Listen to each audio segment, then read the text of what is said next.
चित्रगुप्त, जरा पन्ना पलटो और देखो कि आज किसके प्राण हरने हैं। जी हाँ प्रभु।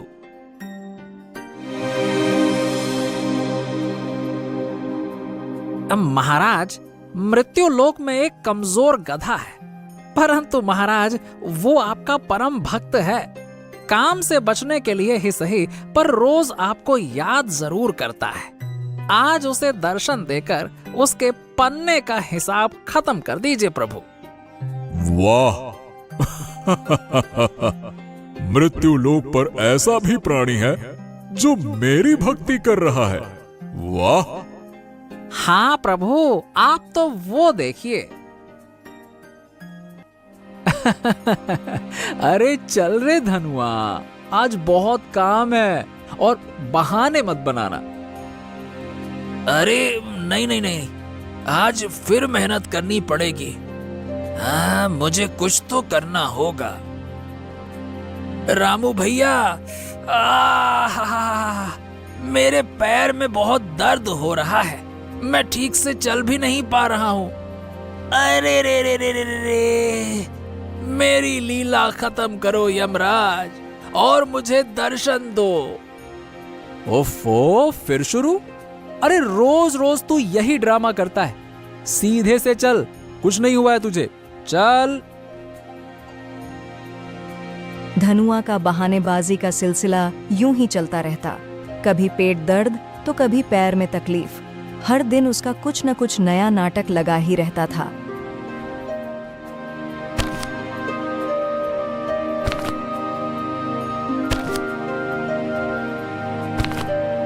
अरे रे रे रे रे रे रे रे, अरे रामू भैया, पेट में बहुत दर्द है, लगता है बहुत ज्यादा काम कर लिया है आज।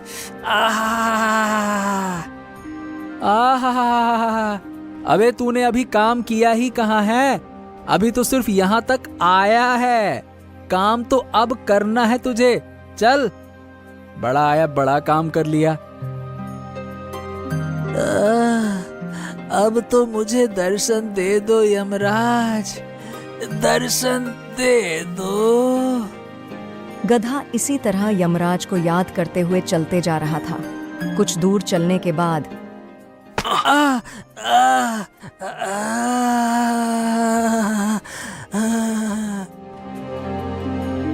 अरे धनुआ, क्या हुआ तुझे?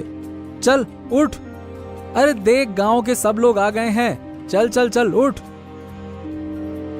चल उठ।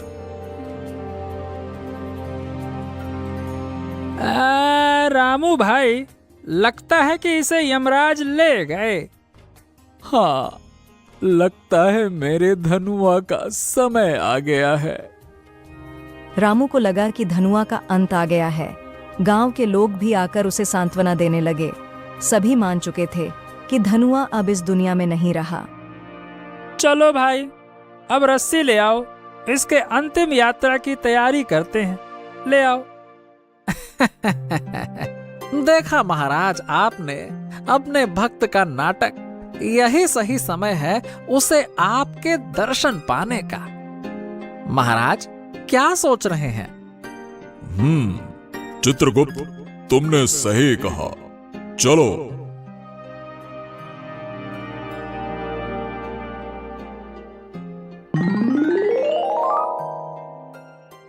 यमराज को प्रकट होते देख गांव वाले डर से अपने कदम पीछे कर लेते हैं। तेरी भक्ति से मैं बहुत प्रसन्न हूं धनुआ। इस तरह रोज रोज मुझे याद करने से तुम्हारी फरियाद पूरी हो गई। आज तुम्हारा समय समाप्त हो गया है। चलो मेरे साथ। अरे रे रे रे रे, ये तो सच में यमराज आ गए। अरे महाराज, इस बात को इतना सीरियसली लेने की जरूरत क्या थी? अरे यमराज जी, आप इतने भयानक लग रहे हैं कि आपको देखकर मेरी जान ही निकल गई। क्या आप थोड़ी देर आराम से बात नहीं कर सकते? यमराज धनुआ की चालाकी को नहीं भांप पाए और थोड़े नरम पड़ गए। हाँ ठीक है धनुआ, तुम मेरे प्रिय भक्त हो, बोलो क्या कहना चाहते हो? यमराज जी, मैं सोचता हूँ कि आप जैसे महान देवता अब भला गधों की आत्मा लेने क्यों आते हैं? मेरा क्या है, मैं तो साधारण सा गधा हूँ। आपके जैसा कोई इतना महान देवता को मुझ जैसे गधे को ले जाने की क्या जरूरत? गधे की बात सुनकर यमराज सोच में पड़ जाते हैं। तुम्हारी बातों में थोड़ा तो दम है, लेकिन नियमों के अनुसार किसी को छोड़ा नहीं जा सकता। देखिए यमराज जी, अगर आप मुझ जैसे साधारण गधे की आत्मा को लेने आएंगे तो आपका मान घटेगा। आपकी महानता को ये शोभा नहीं देता कि आप मुझ जैसे गधे को अपने साथ ले जाएं। ये बात भी सही है, लेकिन नियम? बस एक बार मुझे छोड़ दीजिए यमराज जी, अगली बार मुझे जरूर ले जाना। चलो, तुम मेरे प्रिय भक्त हो, इसलिए इस बार तुम्हें छोड़ देता हूं। अगली बार कोई बहाना नहीं चलेगा। इतना बोलकर यमराज अदृश्य हो जाते हैं। गांव वाले यह सब देख आश्चर्यचकित हो जाते हैं। अरे वाह धनुआ वाह, तू तो बड़ा चालाक निकला, यमराज को भी चकमा दे दिया। रामू अपने गधे को जीवित देख बहुत खुश होता है और उसे लेकर घर आता है। अगले दिन, अरे वाह, कल का मेरा बहाना कितना शानदार था, यमराज जी को भी चकमा दे दिया। अब तो हर दिन ऐसा ही कुछ करना पड़ेगा। अगले कुछ दिनों तक धनुआ बिना मेहनत किए यमराज के डर के बहाने बनाकर रामू से बचता रहा, लेकिन उसका आलस्य और चालाकी आज एक नया मोड़ लेने वाली थी।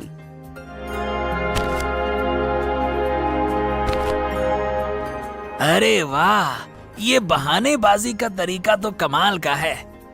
रामू भैया भी मेरी हर दिन बात मान लेते हैं।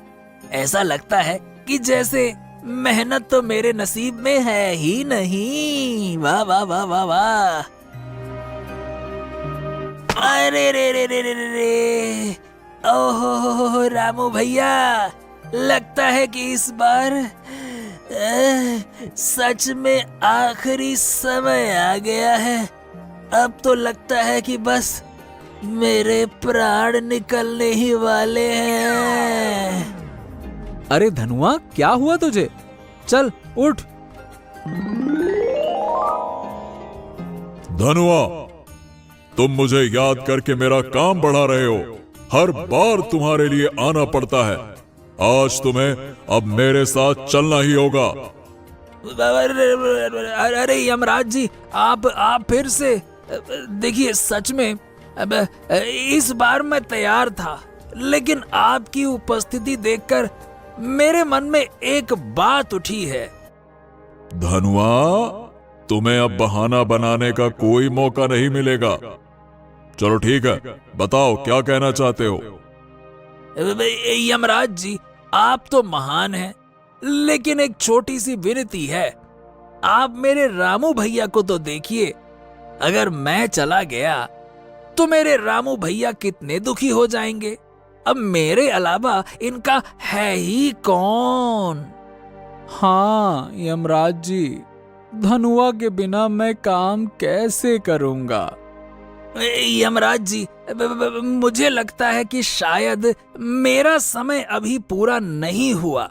अगर आप मुझे छोड़ दें तो मैं पूरी ईमानदारी से काम करूंगा और रामू भैया की कुछ दिन और सेवा करके थोड़ा पुण्य प्राप्त कर सकूंगा। ठीक है धनुआ, ये तुम्हारा अंतिम अवसर है। अब से बहानेबाजी नहीं चलेगी, बिल्कुल नहीं चलेगी। बिल्कुल यमराज जी, बिल्कुल। अगली बार कोई बहाना नहीं चलेगा। यमराज हंसते हुए अदृश्य हो जाते हैं और धनुआ अपने बहानेबाजी के जाल में एक बार और बच जाता है। अब उसे समझ आ गया था कि मरने का नाटक करते ही उसकी इच्छाएं पूरी करने यमराज फौरन आ जाते हैं। इसलिए अब धनुआ सावधान रहने लगा। समय बीतता गया। धनुआ ने अपने आखिरी अनुभव के बाद एक वादा किया था कि अब कोई बहाना नहीं बनाएगा, परंतु उसकी पुरानी आदतें फिर से सिर उठाने लगीं। एक दिन जब वह रास्ते में था, उसकी चालाकी की फितरत फिर से जाग उठी। अरे धनुआ, अब क्या हुआ? जल्दी चल, हमें बाजार तक पहुंचना है। अरे रे रामू भैया, लगता है मेरे पैर में कुछ गड़बड़ है। एकदम से जोर का दर्द उठा। अरे रे रे रे रे रे रे। शायद यमराज जी फिर से मुझ पर नजर रख रहे हैं। ये दर्द हुआ। अच्छा, अरे धनुआ, अब ये चालाकी नहीं चलेगी। यमराज जी ने आखिरी बार कहा था कि अब कोई बहाना नहीं चलेगा। चल चल उठ और काम कर। अरे ये मैंने क्या कर दिया? धनुआ, तुमने मेरे धैर्य की परीक्षा ले ली है। हर बार मुझे आवाज लगाकर बुलाते हो, फिर मेरे साथ जाने से इनकार करते हो, कतराते हो। आज तुम्हें अब मेरे साथ चलना ही होगा। अब हाँ यमराज जी, मुझे आपकी इतनी बार कृपा प्राप्त हुई है। अब लगता है कि मेरे पास सच्चा मोक्ष पाने का अवसर आ गया है। परंतु वरंतु कुछ नहीं। ये तुम्हारा किंतु परंतु बहुत खतरनाक है। अरे हर बार ये तुम्हारे परंतु शब्द मुझे विवश कर देते हैं और मुझे खाली हाथ लौटना पड़ता है। यमराज जी, आप मेरे भगवान हैं और मैं आपका परम भक्त हूँ। मैं ये कैसे सहन कर सकता हूँ कि धरती पर आपके बारे में लोग कुछ भी बोलें। क्या मतलब है तुम्हारा? यमराज जी, मैंने धरती के लोगों को सुना है कि आप अपने भक्तों को खुश करने के लिए कभी कभी झूठ का सहारा भी लेते हैं। धनुआ, ये कैसी बातें कर रहे हो? झूठ का सहारा लेना हम देवताओं का कार्य नहीं है। हम तो सच्चे और न्यायप्रिय हैं। हमारे जबान से निकला एक एक वाक्य सत्य होता है। नहीं यमराज जी, मुझे तो यकीन नहीं होता। अगर ये सच है तो कृपया मेरे सर पर अपना हाथ रखकर मेरे सवालों का जवाब दीजिए, तभी मुझे विश्वास होगा, अन्यथा नहीं होगा। अच्छा, तो इसमें कौन सी बड़ी बात है धनुआ? मैं अभी तुम्हारे सर पर हाथ रखता हूँ। ये लो, पूछो जो भी पूछना है। तो बताइए यमराज जी, अपने भक्तों को लंबी उम्र का आशीर्वाद देने के लिए आप कौन से शब्द का उच्चारण करते हैं? बस इतनी सी बात। दीर्घायु भवः। अरे महाराज, आपने ये क्या कर दिया? इस गधे को दीर्घायु का वरदान दे दिया। महाराज, आप ही ने कहा है कि आपके मुख से निकली एक एक बात, एक एक वाक्य सत्य होता है। अब तो आपने मेरे सर पर हाथ रखकर दीर्घायु का वरदान भी दे दिया है। अब तो आप अपने वचन से नहीं मुकरेंगे, है ना प्रभु? अरे धनुआ, तू तो बड़ा ही सयाना निकला। अपनी चालाकी से आज तो मुझे भी मात दे दी और ऐसा आशीर्वाद दिया जैसे ब्याज समेत उधार वसूल कर रहा हो।